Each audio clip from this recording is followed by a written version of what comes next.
Épître de Paul aux Philippiens. Chapitre 1. Paul et Timothée, serviteurs de Jésus-Christ, à tous les saints en Jésus-Christ qui sont à Philippe, aux évêques et aux diacres. Que la grâce et la paix vous soient données de la part de Dieu notre Père et du Seigneur Jésus-Christ. Je rends grâce à mon Dieu de tout le souvenir que je garde de vous, ne cessant dans toutes mes prières pour vous tous, de manifester ma joie au sujet de la part que vous prenez à l'Évangile depuis le premier jour jusqu'à maintenant. Je suis persuadée que celui qui a commencé en vous cette bonne œuvre la rendra parfaite pour le jour de Jésus-Christ.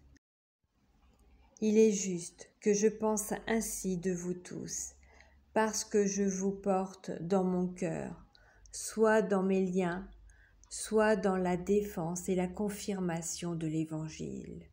Vous qui tous participez à la même grâce que moi, car Dieu m'est témoin que je vous chéris tous avec la tendresse de Jésus-Christ. Et ce que je demande dans mes prières, c'est que votre amour augmente de plus en plus en connaissance et en pleine intelligence, pour le discernement des choses les meilleures, afin que vous soyez purs et irréprochables pour le jour de Christ, remplis du fruit de justice qui est par Jésus-Christ à la gloire et à la louange de Dieu. Je veux que vous sachiez, frères, que ce qui m'est arrivé a plutôt contribué au progrès de l'Évangile. En effet, dans le prétoire et partout ailleurs, nul n'ignore que c'est pour Christ que je suis dans les liens. Et la plupart des frères, dans le Seigneur, encouragés par mes liens, ont plus d'assurance pour annoncer sans crainte la parole. Quelques-uns, il est vrai, prêchent Christ par envie et par esprit de dispute, mais d'autres le prêchent avec des dispositions bienveillantes. Ceux-ci agissent par amour, sachant que je suis établi pour la défense de l'Évangile, tandis que ceux-là, animés d'un esprit de dispute, annoncent Christ par des motifs qui ne sont pas purs, et avec la pensée de me susciter quelques tribulations dans mes liens. Qu'importe, de toute manière, que ce soit pour l'apparence, que ce soit sincèrement, Christ n'est pas moins annoncé. Je m'en réjouis, et je m'en réjouirai encore, car je sais que cela tournera à mon salut, grâce à vos prières et à l'assistance de l'Esprit de Jésus-Christ.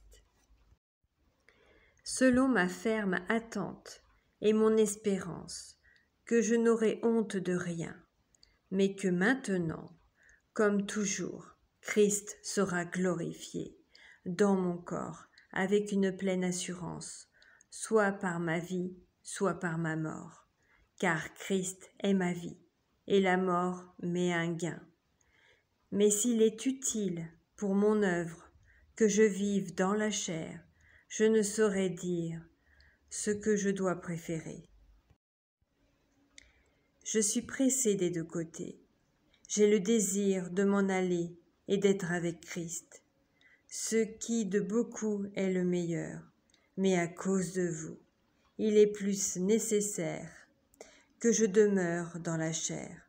Et je suis persuadé, je sais, que je demeurerai et que je resterai avec vous tous, pour votre avancement et pour votre joie dans la foi, afin que, par mon retour auprès de vous, vous ayez en moi un abondant sujet de vous glorifier en Jésus-Christ.